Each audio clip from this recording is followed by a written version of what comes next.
So now let's proceed to lesson 24. So here in this lesson, we learn some of the common expressions in some of the things in the house. So here in this lesson, we've learned some of the things in the house in Cebuano dialect. So here, so in Cebuano, if you see bedspread, so in English, that is bedspread. Bedspread, bedspread. Katre. So katre in English, that is bed. So katre, bed. Habol. So habol in English, that is blanket. So habol, blanket. Kalendaryo. So kalendaryo in English, that is calendar. Lingkuranan. So lingkuranan is chair. Orasan is clock. So the word orasan in Cebuano in English, that is clock.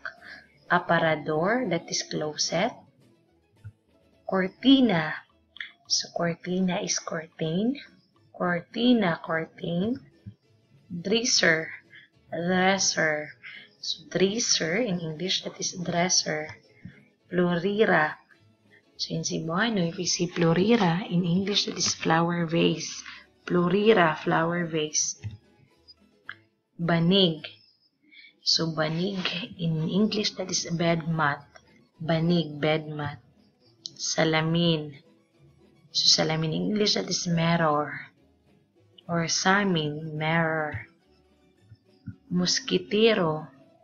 So mosquitero in English, that is mosquito net. So mosquitero, mosquito net. Unlan. So unlan in English, that is pillow. So unlan, pillow. Punda. So in Cebuano, if we see punda, in English, that is pillowcase. So punda, pillowcase.